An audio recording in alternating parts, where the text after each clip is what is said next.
Okay, hi, it's Claire. I have no idea why you would rather watch me than go to the video and actually see Martin Luther King do his I Have a Dream speech. But I'm going to put it up here anyway because you'll see the link in the sidebar and you'll be like, ooh, that's something I should listen to. And I just want to recite a lot of famous speeches for the heck of it, I guess. Okay. Let me put up a screen, sorry.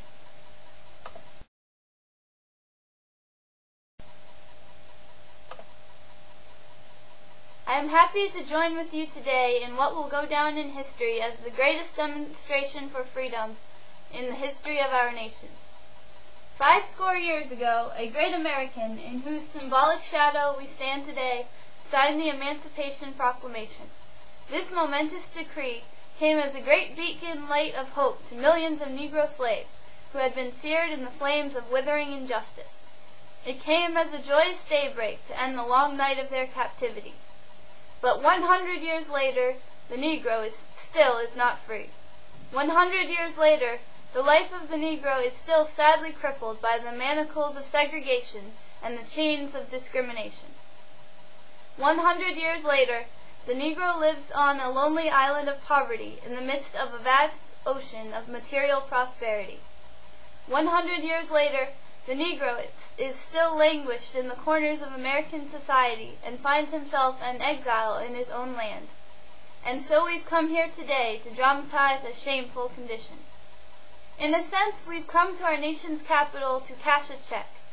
When the architects of our republic wrote the magnificent words of the Constitution and the Declaration of Independence, they were signing a promissory note to which every American was to fall heir. This note was a promise that all men, yes, black men as well as white men, would be guaranteed the unalienable rights of life, liberty, and the pursuit of happiness. It is obvious today that America has defaulted on this promissory note, insofar as her citizens of color are concerned. Instead of honoring this sacred obligation, America has given the Negro people a bad check, a check which has come back marked insufficient funds. But we refuse to believe that the Bank of Justice is bankrupt. We refuse to believe that there are insufficient funds in the great vaults of opportunity of this nation. And so we've come to cash this check, a check that will give us upon demand the riches of freedom and the security of justice. We have also come to this hallowed spot to remind America of the fierce urgency of now. This is no time to engage in the luxury of cooling off or to take the tranquilizing drug of gradualism. Now is the time to make real the promises of democracy. Now is the time to rise from the dark and desolate valley of segregation to the sunlit path of racial justice. Now is the time to lift our nation from the quicksands of racial injustice to the solid rock of brotherhood. Now is the time to make justice a reality for all of God's children. It would be fatal for the nation to overlook the urgency of the moment. This sweltering summer of the Negro's legitimate discontent will not pass until there is an invigorating autumn of freedom and equality. 1963 is not an end, but a beginning. And those who hoped that the Negro needed to blow off steam and will now be content will have a rude awakening if the nation returns to business as usual. And there will be neither rest nor tranquility in America until the Negro is granted his citizenship rights. The whirlwinds of revolt will continue to shake the foundations of our nation until the bright day of justice emerges. But there is something that I must say to my people, who stand on the warm threshold which leads into the palace of justice. In the process of gaining our rightful place, we must not be guilty of wrongful deeds. Let us not seek to satisfy our thirst for freedom by drinking from the cup of bitterness and hatred. We must forever conduct our struggle on the high plane of dignity and discipline. We must not allow our creative protests to degenerate into physical violence. Again and again, we must rise to the majestic heights of meeting physical force with soul force. The marvelous new militancy which has engulfed the Negro community must not lead us to a distrust of all white people, For many of our white brothers, as evidenced by their presence here today, have come to realize that their destiny is tied up with our destiny. And they have come to realize that their freedom is inextricably bound to our freedom. We cannot walk alone. And as we walk, we must make the pledge that we shall always march ahead. We cannot turn back. There are those who are asking the devotees of civil rights, when will you be satisfied? We can never be satisfied as long as the Negro is the victim of the unspeakable horrors of police brutality. We can never be satisfied as long as our bodies, heavy with the fatigue of travel, cannot gain lodging in the motels of the highways and the hotels of the cities. We cannot be satisfied as long as the Negro's basic mobility is from a smaller ghetto to a larger one. We can never be satisfied as long as our children are stripped of their selfhood and robbed of their dignity by signs stating, "For whites only." We cannot be satisfied as long as a Negro in Mississippi cannot vote and a Negro in New York believes he has nothing for which to vote. No, no, we are not satisfied, and we will not be satisfied until justice rolls down like waters and righteousness like a mighty stream. I am not unmindful that some of you have come here out of great trials and tribulations. Some of you have come fresh from narrow jail cells, and some of you have come from areas where your quest for freedom left you battered by the storms of persecution and staggered by the winds of police brutality. You have been the veterans of creative suffering. Continue to work with the faith that unearned suffering is redemptive. Go back to Mississippi. Go back to Alabama. Go back to South Carolina. Go back to Georgia. Go back to Louisiana. Go back to the slums and ghettos of our northern cities, knowing that somehow this situation can and will be changed. Let us not wallow in the valley of despair, I say to you today, my friends.